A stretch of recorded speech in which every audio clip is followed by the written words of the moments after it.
महाकाली तंत्र ज्योतिष में आपका स्वागत है। जय माता दी दोस्तों आज की वीडियो में मैं आप लोग को बताने वाला हूं कि कुंडली में प्रत्येक भाव के अध्ययन करने के लिए हमें किन किन चीज़ों को ध्यान में रखना होगा।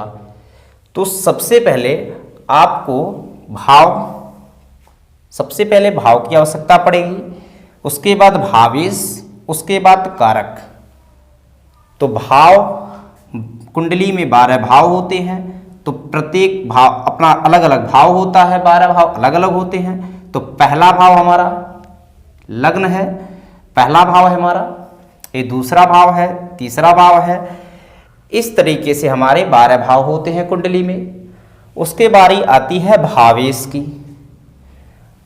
कुंडली में प्रत्येक भाव में अलग अलग राशियां बैठी होती हैं, लग्न के अनुसार सारी राशियां बैठती हैं प्रत्येक भाव में।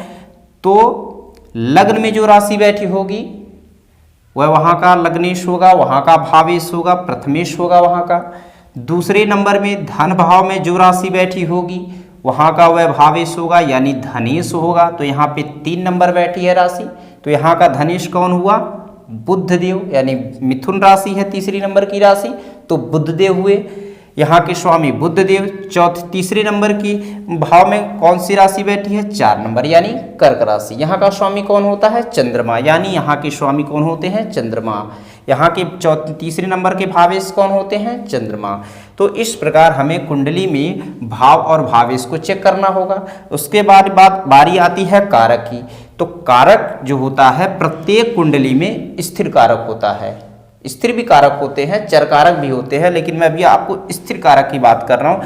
प्रत्येक कुंडली में कारक जो होते हैं वो स्थिर होते हैं। यानी अगर हमारी कुंडली में प्रथम भाव का कारक सूर्य है तो आपके लग्न की कुंडली में प्रथम भाव का कारक सूर्य ही होगा। दूसरे नंबर का कारक अगर हमारी कुंडली में गुरु है तो आपके भी कारक कुंडली में दूसरे भाव का कारक गुरु ही होगा। यानी कहने का मतलब कि कारक जो होता है स्थिर कारक वह सदैव स्थिर होते हैं और प्रत्येक कुंडली में सेम होते हैं, सबके लिए वही ग्रह होते हैं कारक। ये 3 चीज का हमें अध्ययन करना होता है किसी भी कुंडली में प्रत्येक भाव के अध्ययन करने के लिए, यानी भाव, भावेश, कारक। अगर यह तीनों निर्बल नहीं हैं, बली हैं, शुभ ग्रह के साथ हैं, शुभ ग्रह से दृष्ट हैं, अच्छे भाव में बैठे हैं, भाव तो स्थिर रहेगा। मैं भावेश और कारक की बात कर रहा हूं। अगर भाव शुभ ग्रह से दृष्ट है, भावेश और कारक अच्छे स्थानों में स्थित हैं, वो भी शुभ ग्रह के साथ हैं, शुभ ग्रह से दृष्ट हैं, तो हम कहेंगे कि हमारा यह भाव अच्छा है। यानी मान लीजिए एग्जाम्पल के लिए शुक्र, यहाँ वृष लग्न है, वृष लग्न का स्वामी शुक्रदेव है। शुक्रदेव बैठा है कहाँ पे?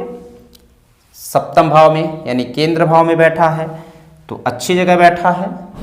इसकी दृष्टि है लग्न पर, अच्छी है। बृहस्पति एक शुभ ग्रह है, अच्छा है कि शुभ ग्रह भाव में बैठा है, अच्छा है। बृहस्पति एक शुभ ग्रह है। और कारक यहाँ का सूर्य होता है, सूर्य भी अपने भाव में बैठा है। तो सूर्य और भावेश एक साथ बैठे हैं और दोनों की दृष्टि लग्न पे है, एक शुभ ग्रह भी है। तो इस सिद्धांत पर हम कहेंगे कि हमारा जो स्वास्थ्य होगा इस कुंडली में, किसी भी जातक की जो भी कुंडली होगी, यह इस लग्न के लिए इस जातक की कुंडली में स्वास्थ्य ठीक ठाक रहेगा, स्वास्थ्य उत्तम रहेगा। कारको भाव नाशाय। एक कारक भाव नाशाय का क्या रोल है? कंफ्यूज हमें नहीं होना है। कारक भाव नाशाय का आज मैं इसे कॉन्सेप्ट क्लियर कर दे रहा हूं। कारक भाव नाशाय कहते हैं कुंडली में जो स्थिर कारक होता है, अगर वह अपने भाव में, जिस भाव का कारक है उस भाव में अगर वह अकेला बैठा है तो उस भाव का नाश करता है, उस भाव की हानि करती है। तो यह हमेशा सच नहीं होता है। सच होता है, कब सच होता है आपको मैं बता दे रहा हूं। मान लीजिए यहाँ पे दूसरे नंबर का भावेश जो है, क्षमा चाहूँगा, दूसरे नंबर का जो कारक है यह यहाँ गुरु होता है और सबकी कुंडली में गुरु ही होता है। तो गुरु यहाँ पे मान लीजिए बैठा है बृहस्पति, अगर इस भाव पे किसी शुभ ग्रह की दृष्टि पहुंच गई तो यह यहां गुरु अच्छा फल करेगा। क्यों अच्छा फल करेगा? क्योंकि यहां पे इस भाव के कोई भी भाव को देखने के लिए 3 चीज हमें देखनी होती है, भाव, भावेश, कारक। तो जब यहां गुरु बैठेगा और कोई मान लीजिए शुक्र से दृष्ट हो जाए या बुध अकेला बैठा हो उससे दृष्ट हो जाए या साथ में ही बैठ जाए बुध और शुक्र, तो हम कहेंगे कि अच्छा हुआ, धन के लिए अच्छा हुआ। क्यों? क्योंकि भाव भी अच्छा हुआ और वहां पे जो कारक है उसका वो भी शुभ ग्रह से दृष्ट हो गया। तो 2 अंग, जो भाव के 3 अंग चेक करने के लिए होते हैं, 3 चीजों में ध्यान रखनी होती है, वो 2 तो अच्छा हो गया, बचा कौन? भावेश। अगर भावेश की स्थिति अच्छी नहीं है कुंडली में, बुध की स्थिति मान लीजिए कुंडली में अच्छी नहीं है, तो हम कहेंगे चलो ठीक है, फिर भी यह भाव अच्छा है। अगर तो वहां पे भाव कारक नाशाय का जो नियम है वहां पे नहीं लागू होगा, क्योंकि ये शुभ ग्रह से दृष्ट हो गया। कारक भाव नाशाय कब काम करता है?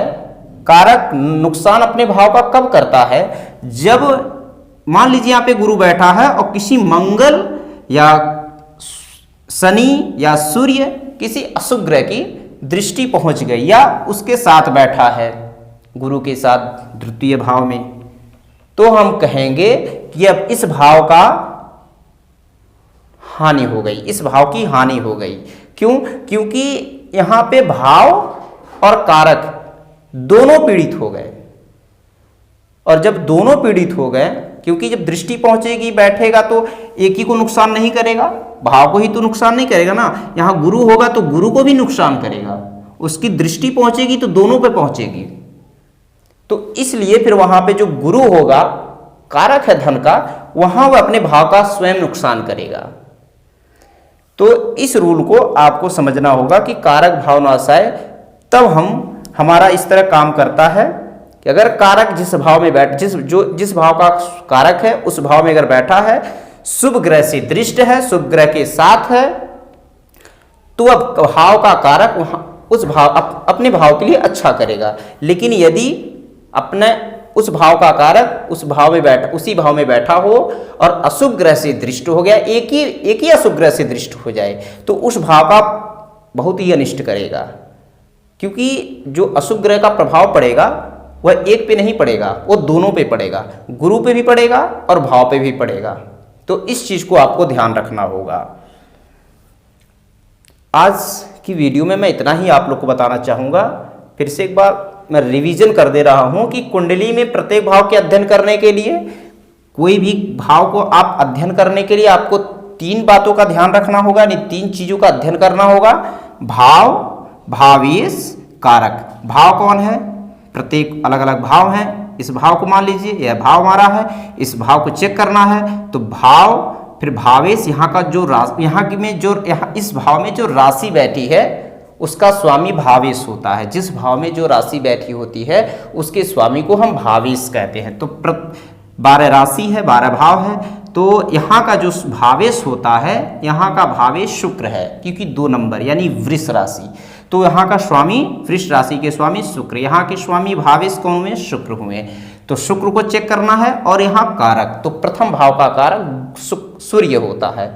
तो प्रथम भाव का कारक सूर्य, तो आपको सूर्य को भी चेक करना होगा। यानी भाव को चेक करिए, भावेश को चेक करिए और कारक को चेक करिए। चेक करने का मतलब स्थिति देखिए, कौन अशुभ ग्रह से कौन दृष्ट है, अशुभ ग्रह के साथ भावेश और कारक की बात कर रहा हूं। भावेश अशुभ ग्रह से दृष्ट है कि अशुभ ग्रह से दृष्ट है, किसके साथ बैठा है, किस स्थान में बैठा है। और यही रूल आपको कारक पे भी लगाना है कि कारक किसके साथ बैठा है। कारक अशुभ ग्रह के साथ बैठा, शुभ ग्रह के साथ बैठा, इस चीज को आपको नोटिस करनी होगी।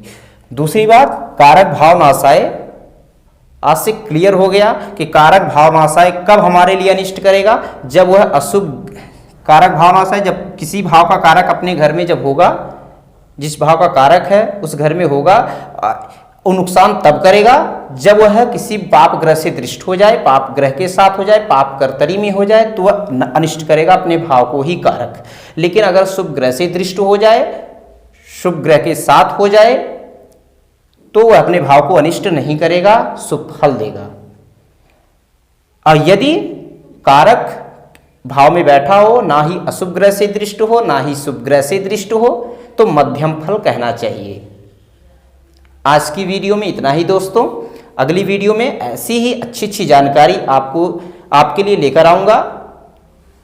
हमारी वीडियो आपको अच्छी लगे तो वीडियो को लाइक करिए, चैनल को सब्सक्राइब करिए, बेल आइकन को जरूर दबा दीजिए ताकि आने वाली वीडियो का आपका नोटिफिकेशन आपको लगातार मिलती रहे। धन्यवाद दोस्तों।